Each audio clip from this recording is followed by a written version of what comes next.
What is up, everyone? It's Quinn here, and in today's video, I'm going to be going through my Week 16 top 12 defense rankings. If you guys enjoy the video, do me a huge favor, hit that like button, subscribe. If you haven't checked out my other rankings, I've posted wide receivers, running backs, quarterbacks, and tight ends. But let's just dive right into my rankings here. And starting off in tier 1, I have two top defenses in this tier. My number one is going to be the Packers going up against the Saints. This has been a strong Packers defense for fantasy. They are fifth in points per game, and this is a great matchup here against the Saints. The Saints have the lowest implied point total, all the way down at 14.5. You're going to have, some combination of Rattler and Haener. Guessing they're going to go with Rattler, but those two last week combined for 14 of 31 for 184 passing yards, one touchdown, and a pick. If you can get a situation where you have a very good defense going up against a very bad offense, you want to capitalize, and that's exactly what we're doing here with the Packers. Not exactly the exact same situation here with the Falcons going up against the Giants, but I think this is a great spot. Even if the Falcons defense hasn't been great, they looked good in week 15, had 2 picks, a fumble recovery, 4 sacks, a safety, and only allowed 9 points. They haven't been super productive throughout the entire season, but they draw another really nice matchup here against the Giants. The Giants are tied for the second fewest implied point total. Looks like they're going to be going back to Drew Lock. Really hasn't mattered who's playing quarterback. This offense has been pretty rough. So I like the Falcons here going up against the Giants. Now looking at tier 2, going to start off with the Bills going up against the Patriots. And this might seem high for the Bills considering the fact that they just gave up back-to-back monster games, 40 plus points to both the Rams and the Lions. That's not great, but I still think they're a very strong play this week. First off, you look at the Patriots. This is not some sort of high-powered offense. They are tied for the second lowest implied point total with the Giants. Defenses going up against the Patriots are scoring the 6th most points per game, and I just think this is a great bounce-back spot here for the Bills. I believe they're over 2 possession favorites. I like the Bills here as my number 3. Then my number 2 defense here in this tier, we have the Vikings going up against the Seahawks.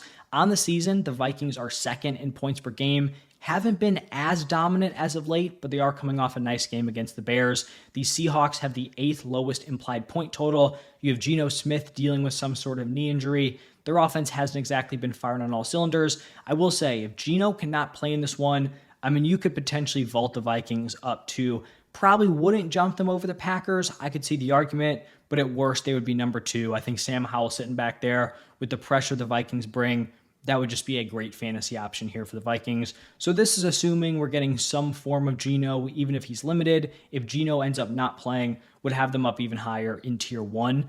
Now pivoting into tier 3, going to start off with the Bengals going up against the Browns.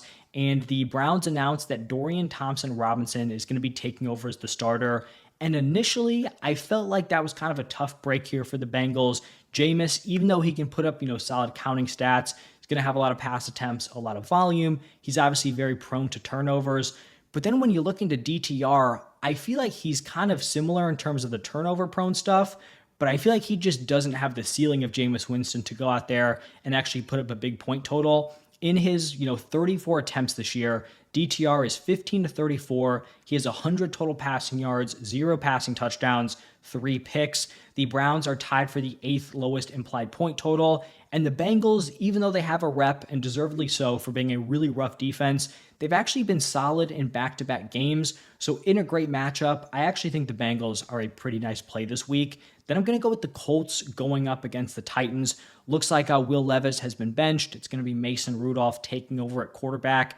Probably a slight downgrade for the Colts defense, but it's not like Mason Rudolph is some sort of world beater. I think he has a lot of the same issues as Will Levis. The Titans have the 4th lowest implied point total, and defenses going up against the Titans are scoring the most fantasy points per game. So a nice matchup. Colts defense, I think, is playable in this specific spot. Couple more defenses here. We're going to go with the Ravens going up against the Steelers. The Steelers are tied with the Titans and I think a couple of other teams with the 4th lowest implied point total. Ravens defense, really rough start to the season, have actually been pretty solid over their last 4 games. We look at the first time they played the Steelers, only allowed 18 points, had 4 sacks and a pick. So they had a solid performance. Steelers offense, not super scared about it. I like the Ravens here as my number 7. And then the final defense in this tier, we have the Texans going up against the Chiefs. Now, as of right now, it seems like Mahomes' status is still up in the air. At the time that I'm recording this, it seems like Mahomes is trending towards trying to play. If Mahomes does not play this week, I would definitely bump up the Texans, probably at the very least into tier 2. Even though this Chiefs offense hasn't been firing on all cylinders, they still haven't been a great option to go up against for opposing defenses. But this Texans defense has been impressive. They are 4th in points per game. They put together pretty big games in 3 of their last 4, and the Chiefs have scored 21 or fewer points in their last 3. So very strong defense going up against a struggling offense with an injured quarterback. I think the Texans are very playable and are going to be a top tier option if Patrick Mahomes cannot give it a go. And then moving into our 4th and final tier here, actually just going to go with back-to-back teams playing each other. We have the Broncos and then the Chargers. Broncos number 9, Chargers number 10. The Chargers are actually favored in this one, but the Broncos have definitely been the better defense. They are 1st in points per game.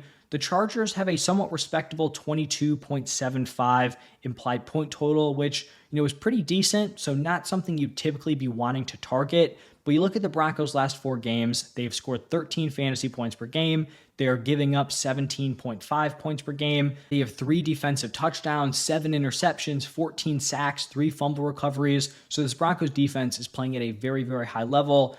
Chargers offense doesn't seem like a super high ceiling unit. The run game has not been good. Outside of Ladd McConkey, there's not really a ton going on in the passing game, not a ton of weapons. I think the Broncos are a nice play. And then the Chargers right behind them, they are 6th in fantasy points per game, coming off a really rough week 15, allowed 40 points, which is, pretty uncharacteristic here for the Chargers. But the Broncos are still bottom 10 in implied point total. I think this could be a bounce back spot for the Chargers. Bo Nix kind of struggled a little bit over the last couple of games. And then 2 more defenses in this tier. We have the Lions going up against the Bears. And I will point out, this Lions defense has really just been run through with injuries. The new ones on the defensive side of the ball, Davis and McNeil, now both going to be out here. But the Bears are still bottom 11 in implied point total. They've combined for 25 points in their last 2 games. And this is just an offense, a team overall that just looks like they're pretty much falling apart at this point. 8 straight losses. You've got Caleb Williams running for his life back there. It's just not a pretty situation. And I think even with a banged up defense, I still think the Lions could take advantage of a pretty favorable matchup here. And then my last defense is going to be the Raiders going up against the Jaguars. Tough to fully trust this Raiders defense, especially with no Max Crosby, but they've actually had 3 solid games against not the worst matchups in the world. The Chiefs, Buccaneers, Falcons, not that they've been dominant, but they've been at least holding their own, have been somewhat playable if you did start them, even though it's probably unlikely that you did. But you look at the Jaguars here, they are tied for the 4th fewest implied points. Week 15 actually was their best game. Mac Jones put up 25 total points. So they're coming off a nice performance, but this Raiders defense has looked solid. Still think Mac Jones is very turnover prone, and I do think the Raiders could be a potential play here. So that is going to wrap it up for my top 12. Hopefully you have one of these teams rostered, or maybe one of these guys are out there, you're able to go out and scoop them up. If you have any fantasy questions, drop them down below. Like I said at the top, check out the other rankings if you haven't seen them. But thank you all for stopping by, and I will see you in the next one.